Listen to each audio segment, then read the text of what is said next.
I'm very impatient as a person. Indians, especially, I've seen it, we are not very good in giving positive feedback.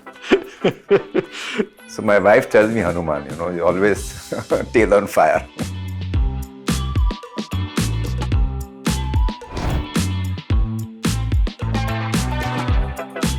What's your proudest moment when you felt that your leadership style really made a difference? So I was battling a lot of issues within Bombay Oil Industries, the company I joined initially, and I was not getting freedom to do things the way I wanted to do. There was the issue of resource allocation within different businesses. There were like 8 or 9 family members in one company. Attraction of talent was very difficult. And I had to overcome all these issues in a business which I had created and which formed 80% of the Bombay Oil Industries turnover and more than 100% of its profits. So how do you navigate issues within the family to ensure that you get freedom to do things on your own was the biggest challenge for me. And I was able to advocate to the family that can I take this business into a new company. And that's how Marico was formed. It took me 3 years to convince them. And it was not a financial separation, it was a management separation where my stakes in Marico were the same as they were in Bombay Oil Industries. It took 3 years, and I think to me that has been the most important decision in my life. If I had not succeeded, I would have been struggling to fight family issues and got entangled into many other areas where I didn't get the freedom to do things I wanted to. What's been the most useful leadership advice you ever received? Who did it come from and what did they tell you? Few advices when we had a threat to one of our businesses from Hindustan Lever. There was a lot of pressure for me to sell out, and at that time I had gone to meet Professor Ramcharan and we evaluated what is the risk to us, and he came with the advice, you have to protect your resource generating engine, because what was being under attack was our resource generating engine, and do whatever you require to protect your resource generating engine. If it means taking a drop in profitability for a year or so, do it. If it means extra investment, do it. And we followed that advice and we came out winners at the end of it. Do you have a favorite failure of yours? I would say 2. One is when we launched a new product under the brand name Saffola. It was a baked snack. We were the first ones to launch. We thought we had a great idea. It was a great idea because all the snacks at that time were fried snacks. But we had an inside-out approach. Because it was under the brand name Saffola, we thought that health is more important than taste. But in snacks, taste is the most important. Health comes second. We went health first and taste second, and that didn't do well. In our subsequent launches, there was a big learning when we launched our masala oats and savory oats. We went taste first and health was also equal. But we went overboard on taste, and that's been a great success. And one more failure I would say is that we went into a business which was not similar to, it was a B2B business. It was leveraging Ayurveda internationally, but we acquired a company which was B2B, selling products to the spa industry, and that's very, very different. Looking back, we should not have done it. But again, the learning from there was that instead of doing that, can we actually make acquisitions in FMCG in other countries where we could expand, and that's what made us go to Egypt, South Africa, Vietnam, and we made many acquisitions because of that. Who is inspiring Mr. Mariwala right now? Mukesh Ambani. I think his ability to get into telecom, to get into retail, as well as transform the old business into green energy, and I think what he is doing is truly transformational. How does a leader turn people into believers of a cause? For any leader, if he has to have a strong set of followers, believers in the leadership, I think first of all, that leader has to have credibility in terms of what that person is doing. Number 2, I think he has to do something which is different and not something which has been done by others. So it has to be unique, ideally something innovative, and more importantly, it should be able to make an impact. And finally, ultimately, the communication, the way you communicate also plays a very important role. How does a leader become a true leader of people? So I think the first thing is authenticity. People have to believe that whatever you're doing as an individual, you're authentic. Whatever you're saying, you mean that, and not just because you have to say it to others, you have to sell yourself. To me, authenticity is very important, because if you're not authentic as a leader, then you're not able to instill trust within people, I would say second is credibility. You should be able to add value, and people see you adding value, not necessarily in each and every aspect of business. Number 3, you have to be good with people, leverage their talents, their strengths, and put them in roles which are based on their strengths. Mr. Mariwala, what's your most pertinent advice to young founders on leadership after getting funded? So I think the first thing is you need to have a very strong proposition. How do you create a right to win in the midst of ever-increasing competition? You cannot be a Me Too player. And that right to win has to be on a perpetual basis because it's a matter of time. Others will copy you. So you have to be 2 steps ahead of others. Number 2, to achieve that, you need to have very good quality talent and build right culture. And finally, irrespective of the size of the business, you have to practice highest standards of governance. And irrespective of the size, even the smallest organization should have high governance standards, because then you're creating a culture of high governance and compliances. Mr. Mariwala, what do you think should be the role of a promoter in a professionally managed company? I stepped down from my role as managing director in the year 2014. And at that time, the board of directors told me that you should be clear what you will do and what you will not do. And what will he do? And there has to be a very strong sense of alignment between the managing director and the promoter. The temptation is that the promoter will go on interfering on a day-to-day basis. And this is the problem with most promoters, most founders, because they think they know it all. They want to go on interfering, and that's not the way to operate. If you are promoting somebody, and in this case somebody who had worked with me for 10 years prior, you know that person extremely well, that person's leadership style, then you need to be just aligned in terms of what you will do and what that person will do. Basically what I'm saying is you need to keep your hands off, but the mind is always on, because that mind will work through a series of meetings which are planned in advance on a monthly basis, not only with the managing director but with the team. And then the role of the promoter is to actually trust that person, give that person freedom, but at the same time be involved through a series of structured meetings rather than on a day-to-day basis. And double clicking on that, what do you think should CEOs do when they step into promoter-led companies? Ultimately, it's a question of trust. And if there is some discomfort in terms of working together, then there has to be a very high degree of openness to bring that issue up. If I'm not doing something in the right manner, which I had decided to do with the MD should take the freedom to come to me that this is what we had discussed and you're doing differently. So openness and trust are very, very important. You need to take it up with the MD and the chairman have to interact with each other. I mean, they work cohesively in spite of some hiccups in between. How do you think CEOs should measure success today? One is, of course, the financials, the top line and bottom line, and not just 1 year, but on a perpetual basis over a period of time. So compounded growth rather than just a 1 quarter or 1 year.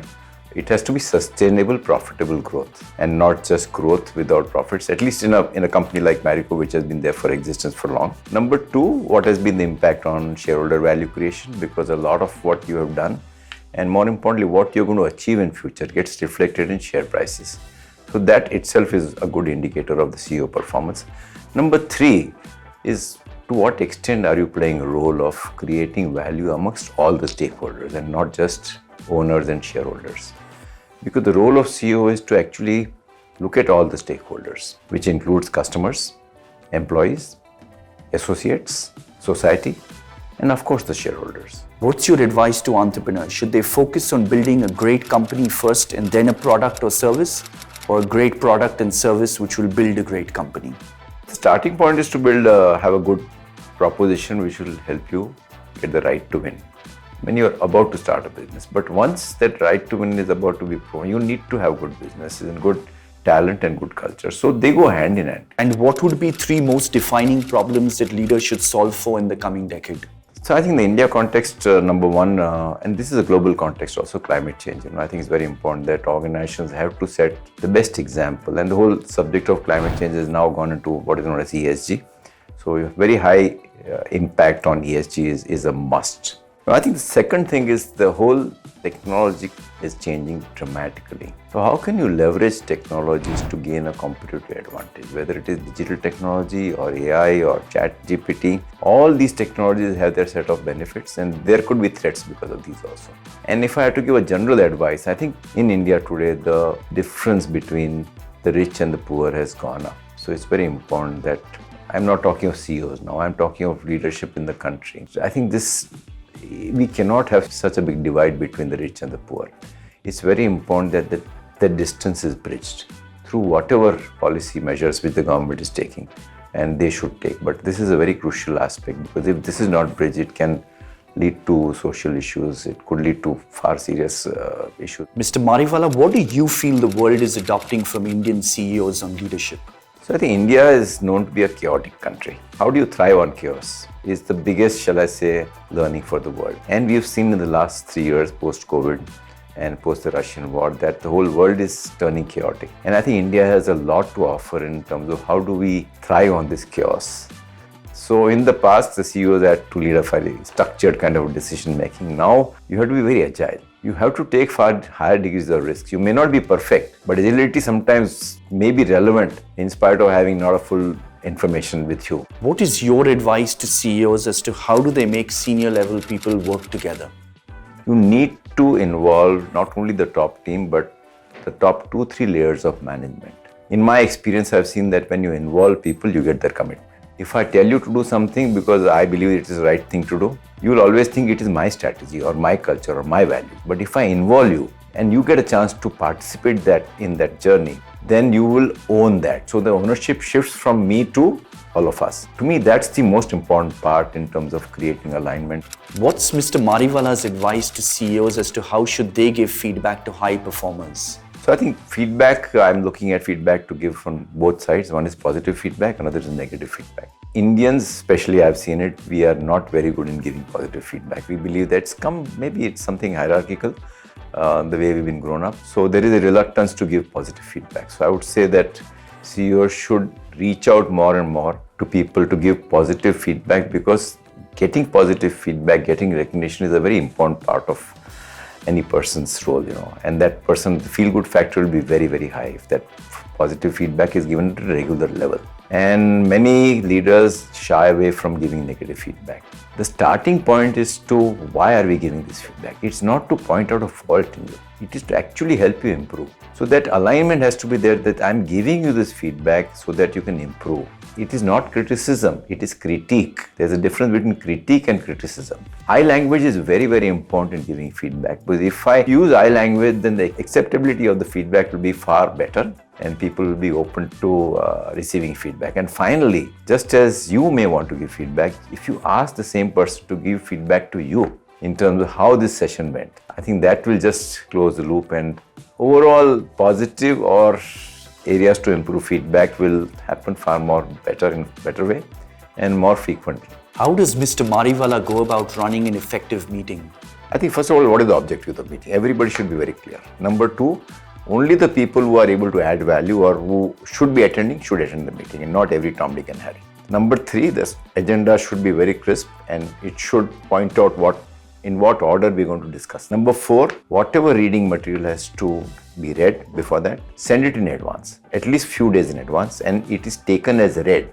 One big shift we have made is no PowerPoint presentations in the meeting, because whatever information is gone is taken as read, and it is the role of the leader to ensure that the critical issues are dialogued within the meeting. So most of the time is spent in dialogue. The leader also has to ensure that there is no domination taking place. If you as a person who's participating in the meeting start dominating, then the leader has to ensure that the domination is cut down, because a person who may be very strong tends to dominate and others may shy away. So you need to ensure that every person who is present in the meeting is given a chance to speak. Finally, at the end of the meeting, there has to be concurrent critique. How did the meeting go? What went right? What went wrong? Where else can we improve in future? And post that, the minutes of the meeting have to go within 2 days. And the next meeting starts with the review of the minutes. And of course, I forgot to mention one more thing is the meeting has to start dot on time. No latecomers. So it is understood that the meeting 11:30 means 11:30, not 1 minute later also. 3 simple words that describe your leadership style. I would say deliberative and reflective, participative and inclusive, and most importantly, get good people and empower them. What is that one trait of a great leader you feel you could have adopted more of? I'm very impatient as a person, so I would want to be very patient. But I'm breaking impatience on a day-to-day basis, but I have a strategic patience. If you look at some issue which needs a longer time kind of duration in terms of success in a business, I have that patience. But on a day-to-day basis, something is not happening, then I start getting impatient. If you could build another Marico today, what would you do differently? So I think the whole environment changed dramatically over a period of time. We've seen the emergence of D2C brands. Today, it will be very difficult for any entrepreneurs to start an FMCG company because it requires big resources in terms of advertising, marketing. It requires resources in terms of distribution also. So I think if you look at most FMCG companies or consumer product companies have taken the route of D2C. And I think that's the way to go, because that's how you, with a limited budget, you can actually test out your hypothesis. And once it is successful, then you roll it into a proper FMCG business by mass marketing and distribution initiative. Twist in history. What would you do if you didn't have the Bombay Oil Company? So we were in spices, we were in chemicals, and initial part I handled that part also. But my passion was to work on consumer products, because I am not a technology person, and chemicals require level knowledge of technology. I am not a kind of person who would like to go and sell products on a B2B basis to a buyer and entertain them in the evening. And in a way, the FMCG business suited my strengths, and I loved doing it. I didn't have to go to Delhi for getting any license. So I always say that, you need to leverage your strengths, and you need to identify your strengths and work on a career or a business which leverages your strengths. And you should enjoy doing it, because if you enjoy doing that, then the whole subject of work-life balance and all that doesn't come into effect at all. What is your version of power in an organization? Power has to be earned. It doesn't happen through a position so it has to be earned, and you need to get respect for your power. How did Mr. Mariwala deal with criticism as a leader? With a very open mind. If you don't agree with that criticism, sleep over it, dig deep, check with others. And if it means you need to make some course correction, either in terms of your own personality or in terms of a leadership style, don't hesitate to do it. You have to be open, you have to be continuously evolving as a person. How does an entrepreneur today face giant companies? So I think you need to identify what strengths do you have, because even in a smaller company, there are strengths which are different than the larger company. The strengths are mainly in the area of agility, in the area of decision making at the topmost level, which in a big company would happen at 2 or 3 levels lower the CEO. What is the domain knowledge the company has it compared to a potential acquirer? Then we also need to evaluate where are you vulnerable. So you could be vulnerable in terms of resources, financial resources. It could be vulnerability in terms of distribution infrastructure. And you need to take a call in terms of how do you nullify those potential threats and be prepared internally. In any battle like this, there is a issue of fear in the organization. People are scared what will happen to us. Mr. Mariwala, given you started in a small office in Masjid Bandar, how does a mid-size or a small-sized company attract talent? Initially, I think every organization has to create a strong employee value proposition, because you will only get potential employees to come to you if they know that there is something good about the organization. And you need to identify what is unique you're offering. Then only you will get some people. Does that person have a burning desire to succeed? That self-motivation is very important, because every person goes through setbacks. And if you have that self-motivation, then you will bounce back, you will try harder, you will talk to other people how to improve upon. So I think these are the qualities one should look at. Who's been the greatest influence on your journey as an entrepreneur? I would say that not as an entrepreneur, but as a human being. I think Gandhiji played a very important role in my own journey in terms of all the values. And many people don't realize how innovative Gandhiji was in terms of the approach. In my own journeys, Professor Ramcharan, who is also my mentor and with whom I have written the book, Harsh Realities. If Mr. Mariwala could be in this seat and could put anyone in that seat, who would you want to interview and what would you ask them? I think I'll go again back to Mukesh Ambani, how he did this. To me, this is something truly transformational. Very rarely one can see that. They say focus. I'm a strong believer in focus, but what he has done is gone out of the focus theory and gone into completely unrelated businesses. And at one level, all of them are getting tied up, with telecom and retail. There is a lot of synergy between them now. Mr. Mariwala, your quick fire with Qunba starts now. One thing you've learned never to do as a CEO. So when it comes to decision making, when in doubt, out. So if you have a person whom you want to recruit and you're not sure how that person, you don't have the best option. It's better to wait than making a compromised decision. One thing you've learned always to do as a CEO. Have grit, bounce back. The hardest thing about being a CEO is dash. It's lonely. 2 important traits that Mr. Mariwala looks for while hiring leaders at Marico. Cultural fit and burning desire to succeed. Your proudest Marico moment is? When we bought the brand back from Levers. 10 years from today, Marico's next innovation would be dash. I think we believe in perpetual innovation, so I can't name one.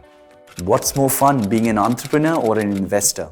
Entrepreneur, clearly. You're building something. Investor, somebody else is building. If you had the power to eliminate one thing from your workday, what would it be? I get upset when I don't have anything to do. So I would always want to be busy.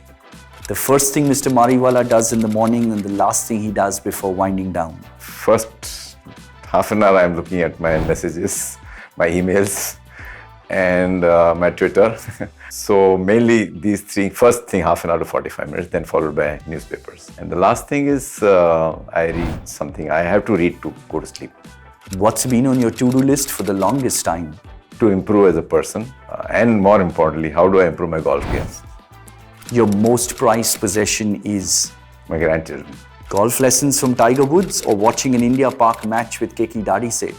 No, golf lessons from Tiger Woods. What do you imagine employees would gossip about you? He's very structured.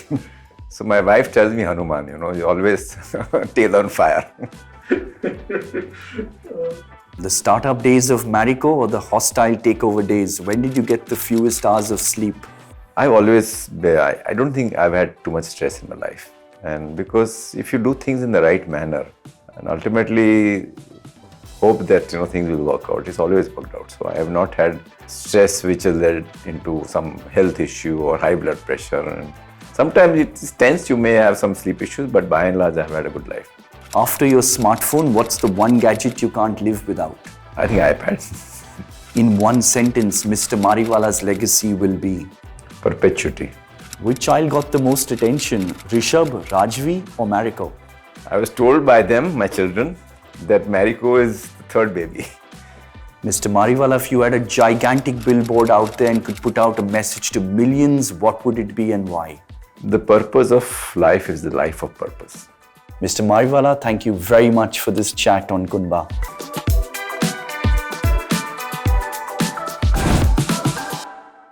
Tighten, na? Yeah, perfect. Cut kar दूं? NG text है ना. They want it perfect. Thanks so far. Absolutely for